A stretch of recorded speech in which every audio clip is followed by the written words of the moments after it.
ఇప్పటికైనా గుర్తు తెచ్చుకోండి. మిమ్మల్ని ప్రజలు అసహించుకుంటున్నారు. నేను మాట్లాడిన పట్ల చూసి వీళ్ళైనా ప్రజలు పరిపాలించుకునే పద్ధతికి వచ్చింది.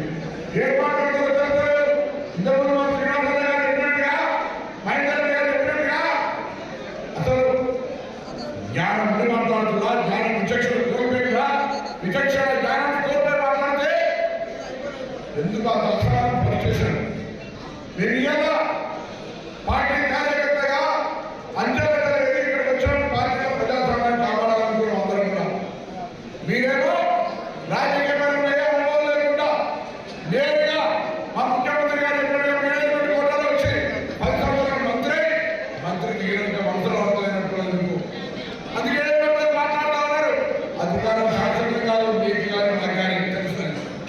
మేము ప్రజల కాంక్షలు నెరవేరితే కంటిన్యూ అవుతాం. మీరు ప్రజాస్వామ్యానికి విఘాతం కలిగించి ప్రజా సంక్షేమ కార్యక్రమాలు మాటలకే పరిమితం చేసి ఈ రాష్ట్రాన్ని అప్రమేయం చేసింది. కాబట్టి ప్రజలు మిమ్మల్ని అప్రమించారు, అది జాగ్రత్త చూసుకొని వెళ్ళిపోతున్నా. ఇటువంటి పరిస్థితుల్లో కార్యకర్తలుగా ఈరోజు కాంగ్రెస్ పార్టీలో ఆకర్షితులై వచ్చిన వాళ్ళందరూ కూడా, ఇంకా పాత నుంచి కాంగ్రెస్ నుంచి పోయిన వాళ్ళందరూ కూడా నేను చేసి ఆహ్వానిస్తా ఉన్నా. రాబోయే కాలంలో కాంగ్రెస్ పార్టీ కాంగ్రెస్ పార్టీ తప్ప ఈ దేశానికి ఈ రాష్ట్రానికి ఏది ప్రజాస్వామికంగా పరిపాలన పార్టీ కాదని మనం చెప్తున్నాం. అందుకే వచ్చిన వాళ్ళందరూ స్వాగతం. ఉన్న వాళ్ళందరూ కూడా చాలా గట్టిగా మహేందర్ రెడ్డి గారు గెలుపు కాంగ్రెస్ గెలుపు ఆనందం కృషి చేశారు. కానీ ఇక్కడ ఉన్నటువంటి కారణాలు కావచ్చు, లేదా ఉన్నటువంటి పరిస్థితులలో ఓడిపోయినప్పుడు కూడా శాసనసభ్యుడిగా ఆయన ఏం చేసిండో అంతకంటే కూడా మహేందర్ రెడ్డి గారు కాంగ్రెస్ పార్టీ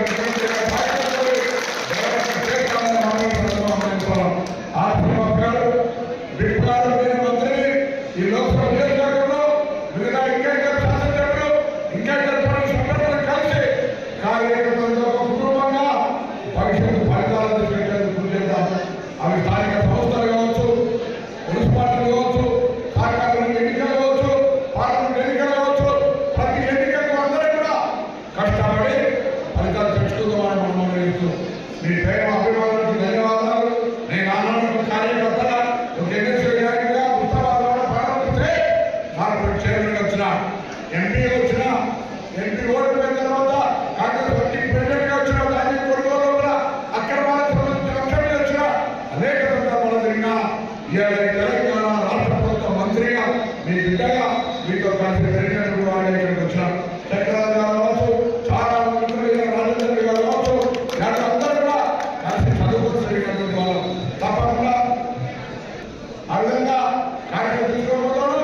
దాని తర్వాత మన 9వ ప్యాకేజ్ ఏమో పూర్తి కాలేదు. 10, 11, 12 అయిపోయింది. ఆయన అర్థమవుతుందా? మళ్ళా మేము